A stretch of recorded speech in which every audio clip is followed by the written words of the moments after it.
जय हिंद बच्चों, महामना इंस्टीट्यूट के इस YouTube चैनल पे आप सभी का स्वागत है। यदि इस YouTube चैनल पे आप नए हैं तो महामना इंस्टीट्यूट के इस चैनल को लाइक करें, सब्सक्राइब करें और अपने मित्रों में शेयर करें।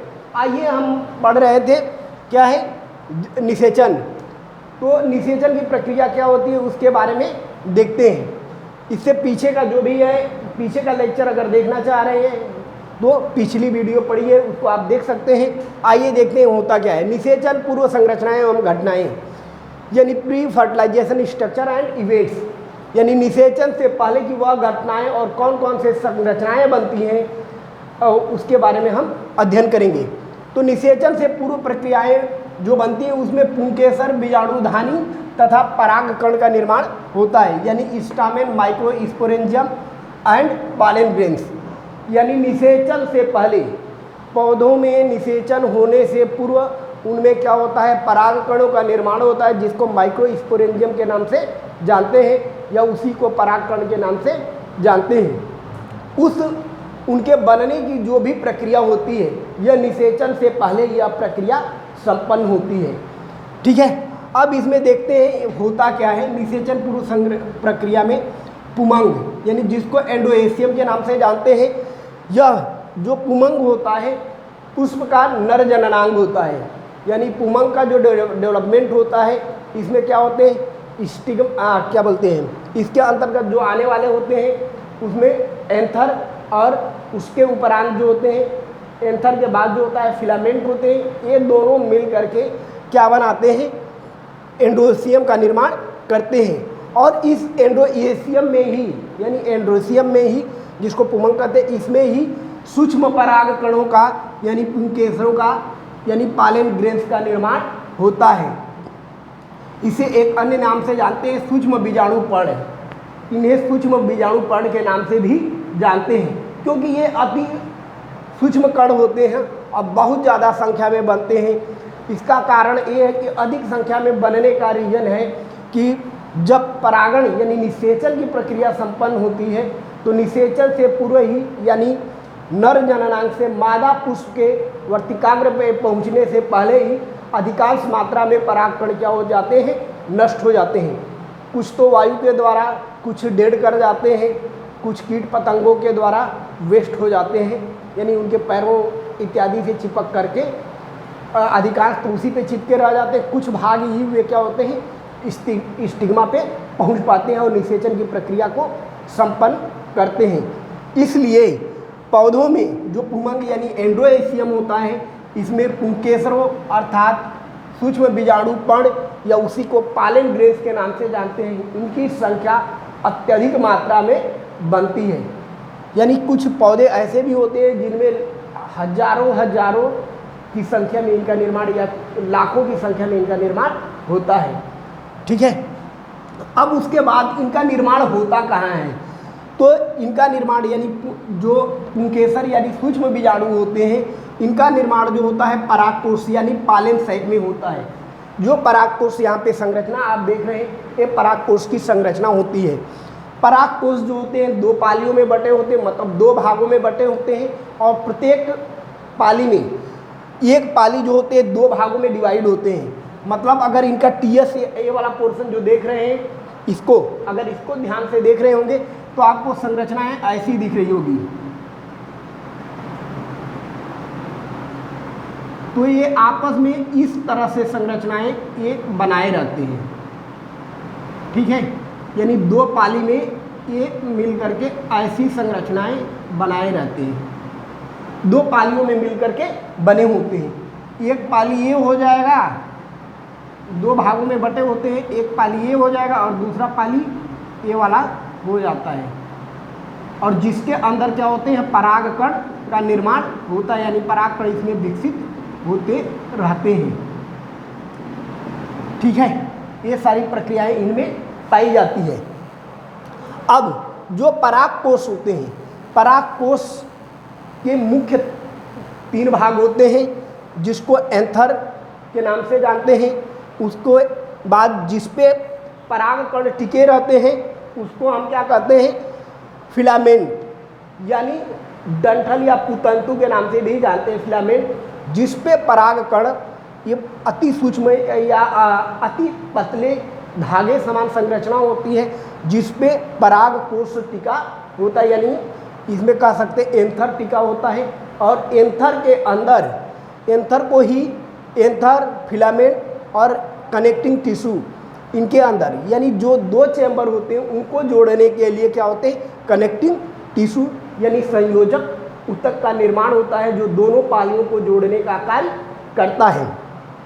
अब इस प्रकार से ये दो पालियां जब विकसित हो जाती हैं यानी आपस में जोड़ लेती हैं, तो एंथर जो होता है यानी उसी को एंथर, कनेक्टिंग टिश्यू और फिलामेंट को मिला करके ही हम क्या कहते हैं, एंडोईसियम के नाम से जानते हैं, यानी स्टामेन कहते हैं। यह जब पौधों में इनका निर्माण होता है तो यह धीरे धीरे करके मैच्योर होने लगते हैं, यानी परिपक्व होने लगते हैं। जब परिपक्व हो जाते हैं, परिपक्व का मतलब निषेचन करने लायक, यानी इसमें स्पोर जो होते हैं धीरे धीरे डेवलप्ड होने लगते हैं। तो डेवलप्ड होने के कारण जब पूर्ण रूप से परिपक्व हो जाते हैं तो पराग कोश का क्या होता है, डेहिसेंस पालेंसाइट, यानी पराग कणों के फटने की प्रक्रिया होती है। तो देखेंगे इसमें फिर उसके बाद परागकण निकलते हैं और कीट पतंगों के माध्यम से वे क्या होते हैं, या वायु के माध्यम से, जल के माध्यम से स्टिग्मा पे जाते हैं। ठीक है, ये सारी प्रक्रियाएं होती है। जो उसके बाद देखते हैं पराग कोश यानी द्विपालित होता है, दो भागों में बटे होते हैं। अब पराग कोश का निर्माण किससे होता है, यानी पराग कण और पराग कणों का जो निर्माण होता है किसके द्वारा होता है। तो जो पराग कण होते हैं उनका निर्माण जो होता है पराग मातृ कोशिका में उपस्थित कोशिकाएं जो होती हैं, यानी पराग कोशिका की जो कोशिकाएं होती हैं, जो ये पराग कोशिकाएं यानी पराग कोशिका है, इसी के अंदर मतलब ये चैम्बर है, इसी को पराग कोशिका के नाम से जानते हैं, यानी पालन सैक। ठीक है, इसके अंदर छोटे छोटे सूक्ष्म कण पाए जाते हैं और इसमें एक प्रक्रिया होती है अर्धसूत्री विभाजन। अर्धसूत्री विभाजन का मतलब होता है जितने भी जीव जंतु होते हैं उनमें अर्धसूत्री विभाजन की जब प्रक्रिया जिनमें होती है तो यह जर्मिनल सेल या जननिक कोशिकाओं में, जनन कोशिकाओं में होती है। मातृजनन कोशिका में इसका निर्माण होता है और यह कोशिका चाहे नर का हो या मादा का हो, नर में रहेगा तो नर जननांग का डेवलपमेंट करेंगे, या कह सकते हैं नर गैमीट का फॉर्मेशन करेंगे और फीमेल रहेगा तो फीमेल गैमीट्स का निर्माण करते हैं।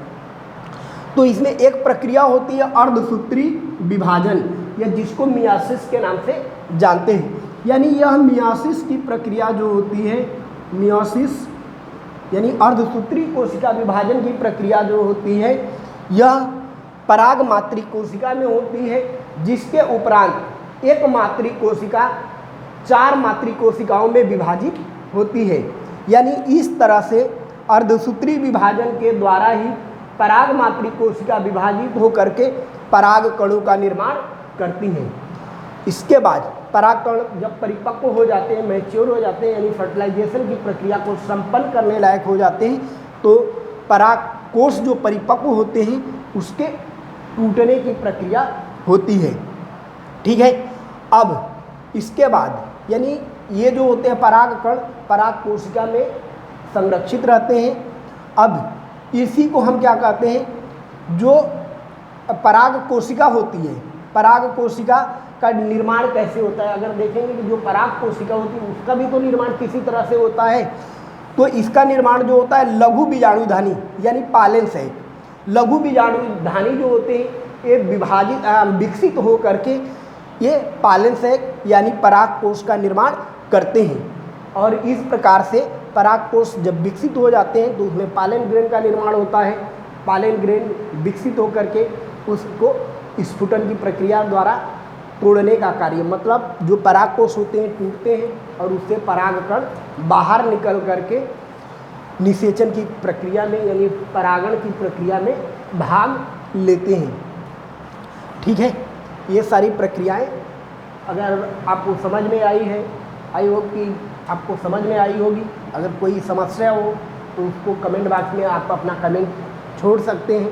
यदि जिस मैटर पे यानी जो टॉपिक आपको समझ में नहीं आया है तो उसके लिए आप कमेंट बॉक्स में कमेंट अपना छोड़ सकते हैं, जिससे उसके फिर से आपको समझाया जा सके और इसको जितना अधिक से अधिक हो अपने ग्रुप्स में, यानी जो क्या बोलते हैं, अपना जो व्हाट्सअप ग्रुप है या फिर फेसबुक पेज है उस पर लाइक शेयर करें, जिससे आपके दोस्तों की संख्या बढ़ सके और इसका आप लाभ ले सके और अपने मित्रों को भी इसका लाभ पहुंचा सकें। यदि इस YouTube चैनल पे नए हैं तो महामना इंस्टीट्यूट के इस YouTube चैनल को लाइक करें, सब्सक्राइब करें और शेयर अवश्य करें।